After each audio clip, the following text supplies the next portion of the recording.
ओम शांति। आज 9 फरवरी 2026 के बाबा के अनमोल मधुर महावाक्य सुनेंगे।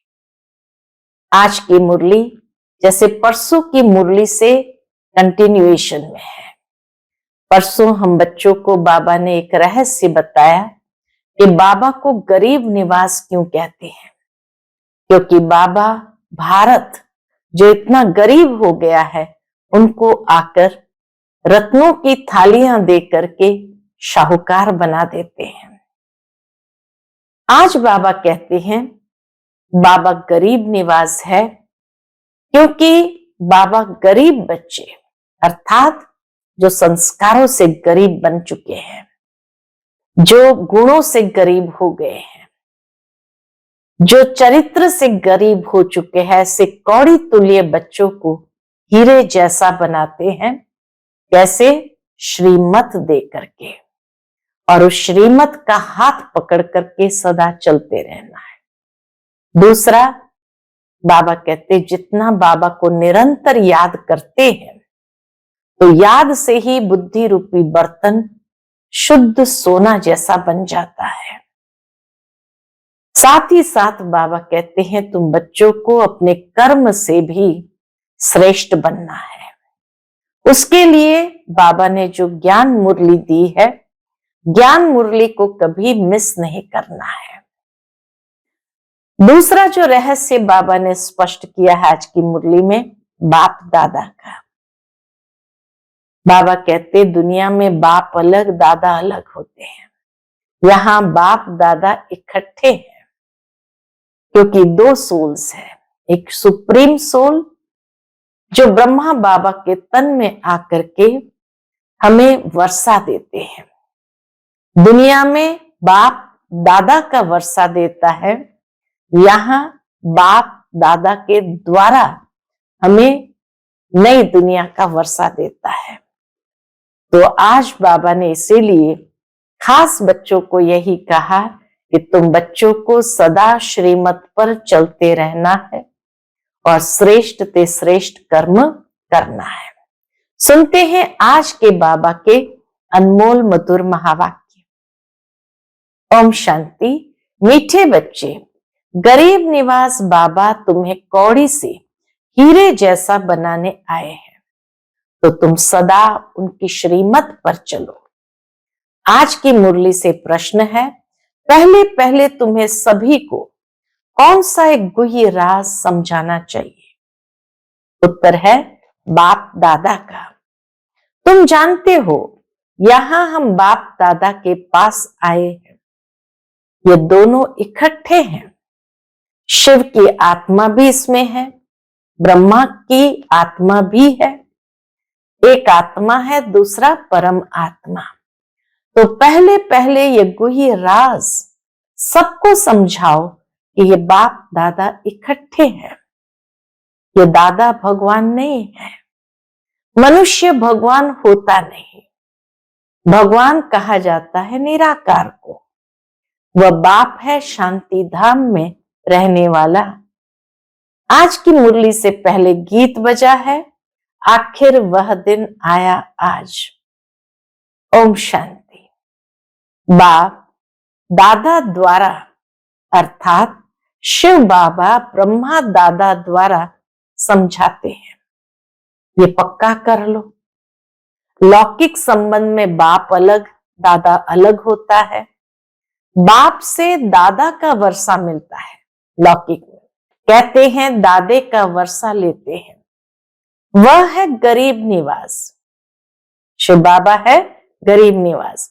गरीब निवास उनको कहा जाता है जो आकर गरीब को सिरताज बनाए, अर्थात इतना श्रेष्ठ उच्च बनाए। तो पहले पहले पक्का निश्चय होना चाहिए कि कौन है। देखने में तो साकार मनुष्य है, इनको ये सब ब्रह्मा कहते हैं। तुम सब ब्रह्मा कुमार कुमारियां हो, जानते हो हमको वर्षा शिव बाबा से मिलता है। जो सबका बाप आया है वर्षा देने के लिए।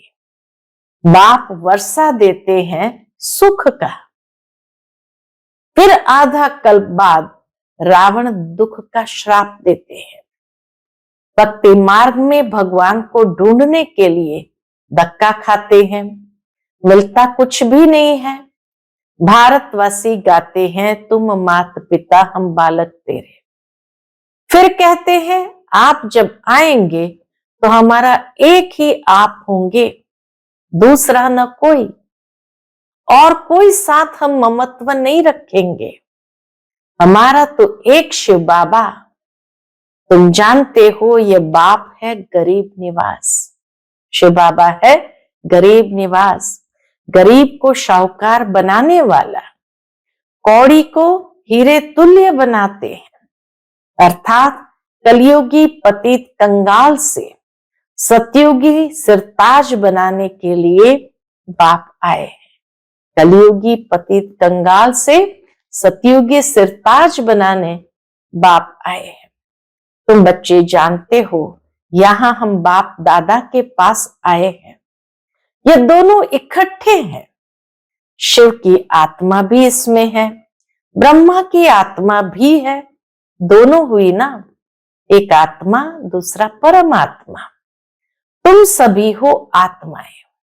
गाया जाता है, आत्माएं परमात्मा अलग रहे बहुकाल। पहले नंबर में मिलने वाली हो तुम आत्माएं, अर्थात जो आत्माएं हैं वह परमात्मा बाप से मिलती है, जिसके लिए ही पुकारते हैं, ओ गॉड फादर। तुम उनके बच्चे ठहरे, फादर से जरूर वर्षा मिलता है। बाप कहते, भारत जो सिरताज था वह भी कितना कंगाल बना है। अभी मैं फिर तुम बच्चों को सिरताज बनाने आया हूं। तुम डबल सिरताज बनते हो। सिरताज बनाने, लेकिन सिरताज भी कैसे? डबल सिरताज। एक ताज होता है पवित्रता का, उसमें लाइट देते हैं। दूसरा है रतन जड़ित ताज। तो पहले पहले ये गुह्य राज सबको समझाना है कि यह बाप दादा इकट्ठे हैं। ये भगवान नहीं है। मनुष्य भगवान होता नहीं। ब्रह्मा बाबा कोई भगवान नहीं है, न उसको भगवान कोई कहते हैं। भगवान कहा जाता है एक निराकार को। वह बाप है शांति धाम में रहने वाला, जहां तुम सभी आत्माएं रहती हो, जिसको निर्वाण धाम अथवा वानप्रस्थ कहा जाता है। वह दुनिया है वानप्रस्थ, वाणी से परे। फिर तुम आत्माओं को शरीर धारण कर यहाँ पाठ बजाना होता है। आधा कल्प सुख का पाठ, आधा कल्प है दुख का। जब दुख का अंत होता है तब बाप कहते मैं आता हूं। ये ड्रामा बना हुआ है। तुम बच्चे यहाँ आते हो भट्ठी में, यहाँ और कुछ बाहर का याद नहीं आना चाहिए। बाबा कहे यहाँ और कुछ बाहर का याद नहीं आना चाहिए। यहाँ है ही माता पिता और बच्चे, और यहाँ शूद्र संप्रदाय है नहीं। जो ब्राह्मण नहीं है उनको शूद्र कहा जाता है। उनका संग तो यहाँ है ही नहीं। बाबा कहे कोई भी अशुद्ध व्यक्ति का संग यहाँ मधुबन में नहीं है। यहाँ है ब्राह्मणों का संग। ब्राह्मण बच्चे जानते हैं कि शिव बाबा ब्रह्मा द्वारा हमको नरक से स्वर्ग की राजधानी का मालिक बनाने आए हैं। अब हम मालिक नहीं हैं, क्योंकि हम पतित हैं। हम पावन थे, फिर 84 का चक्कर लगाए, सतो रजो तमो में आए हैं। सीढ़ी में 84 जन्मों का हिसाब लिखा हुआ है। बाप बैठकर बच्चों को समझाते हैं। जिन बच्चों से पहले पहले मिलते हैं, फिर उन्हों को ही पहले पहले सतयुग में आना है। तुमने 84 जन्म लिए हैं। रचता और रचना की सारी नॉलेज एक बाप के पास ही है। वही मनुष्य सृष्टि का बीज रूप है।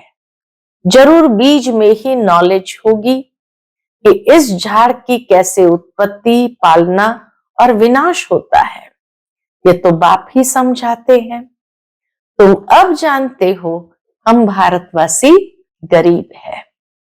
जब देवी देवता थे तो कितने शाहूकार थे, हीरो से खेलते थे, हीरो के महलों में रहते थे। अब बाप स्मृति दिलाते हैं कि तुम कैसे 84 जन्म लेते हो। बुलाते भी है, हे पतित पावन, गरीब निवास बाबा आओ, हम गरीबों को स्वर्ग का मालिक फिर से बनाओ। स्वर्ग में सुख घनेरे थे, अब दुख घनेरे हैं। बच्चे जानते हैं, क्या जानते हैं? इस समय सब पूरे पतित बन पड़े हैं। अभी कलयुग का अंत है, फिर सतयुग चाहिए। पहले भारत में एक आदि सनातन देवी देवता धर्म था, अब वो प्राय लोप हो गया है और सब अपने को हिंदू कहलाते हैं। इस समय क्रिश्चियन बहुत हो गए हैं, क्योंकि हिंदू धर्म वाले बहुत कन्वर्ट भी हो गए हैं। तुम देवी देवताओं का असल कर्म श्रेष्ठ था, देवी देवताओं का कर्म श्रेष्ठ था। तुम पवित्र प्रवृत्ति मार्ग वाले थे। अब रावण राज्य में पतित प्रवृत्ति मार्ग वाले बन गए हो, इसलिए दुखी हो। सतयुग को कहा जाता है शिवालय, शिव बाबा का स्थापन किया हुआ स्वर्ग। बाप कहते हैं मैं आकर तुम बच्चों को शूद्र से ब्राह्मण बनाए, तुमको सूर्यवंशी चंद्रवंशी राजधानी का वर्षा देता हूं। यह बाप दादा है, इनको भूलो मत, बाप दादा को भूलो मत। शिव बाबा ब्रह्मा द्वारा हमको स्वर्ग का लायक बना रहे हैं, क्योंकि पतित आत्मा तो मुक्ति धाम जा न सके जब तक पावन न बने। अभी बाप कहते हैं मैं आकर तुमको पावन बनने का रास्ता बताता हूं। मैं तुमको पदम पति स्वर्ग का मालिक बनाकर गया था। बरोबर तुमको स्मृति आई है कि हम स्वर्ग के मालिक थे। उस समय हम बहुत थोड़े थे, अभी तो कितने ढेर मनुष्य है। सतयुग में 9 लाख होते हैं, तो बाप कहते हैं मैं आकर ब्रह्मा द्वारा स्वर्ग की स्थापना, शंकर द्वारा विनाश करा देता हूं। तैयारी सब कर रहे हैं। कल्प पहले मुआफिक कितने बॉम्ब्स बनाते हैं। 5000 वर्ष पहले भी ये महाभारत लड़ाई लगी थी। भगवान ने आकर राजयोग सिखाए, मनुष्य को नर से नारायण बनाया था। तो जरूर कलयुगी पुरानी दुनिया का विनाश होना चाहिए। सारे बंबोर को आग लगेगी, नहीं तो विनाश कैसे हो। आजकल बॉम्ब्स में आग भी भरते हैं, आजकल बॉम्ब्स में आग भी भरते हैं। मूसलधार बरसात, अर्थक्वेक्स आदि सब होंगे, तब तो विनाश होगा। पुरानी दुनिया का विनाश, नई दुनिया की स्थापना होती है। यह है संगम युग। रावण राज्य मुर्दाबाद हो, राम राज्य जिंदाबाद होता है। नई दुनिया में श्री कृष्ण का राज्य था। लक्ष्मी नारायण के बदले श्री कृष्ण का नाम ले लेते हैं, क्योंकि श्री कृष्ण है सुंदर, सबसे प्यारा बच्चा। मनुष्य को तो पता ही नहीं है ना, बाबा कहते मनुष्य को तो पता ही नहीं है ना। श्री कृष्ण अलग राजधानी का, राधे अलग राजधानी की थी। भारत सिर्फ ताज था। उस समय सतयुग में भारत सारी विश्व के अंदर सिर्फ ताज था, अभी कंगाल है। फिर बाप आकर सिर्फ ताज बनाते हैं। अब बाप कहते पवित्र बनो और मां में कम याद करो, तो तुम सतो प्रधान बन जाएंगे।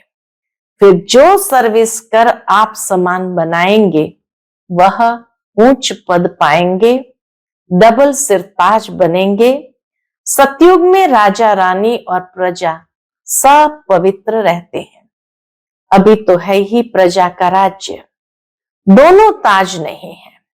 बाप कहते हैं जब ऐसी हालत होती है तब मैं आता हूं।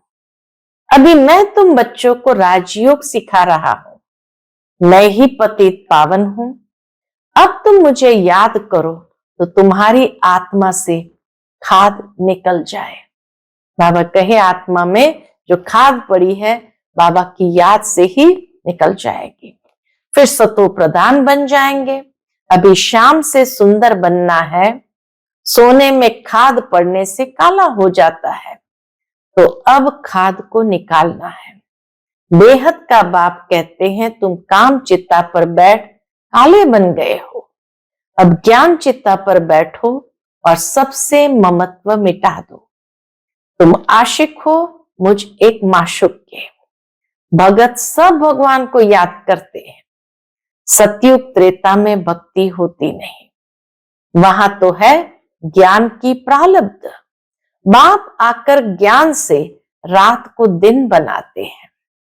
ऐसे नहीं कि शास्त्र पढ़ने से दिन हो जाएगा, वह है भक्ति मार्ग की सामग्री। ज्ञान सागर पतित पावन एक ही बाप है। वह आकर सृष्टि चक्र का ज्ञान बच्चों को समझाते हैं और योग सिखाते हैं। ईश्वर के साथ योग लगाने वाले योग योगेश्वर और फिर बनते हैं राज राजेश्वर, राज राजेश्वरी।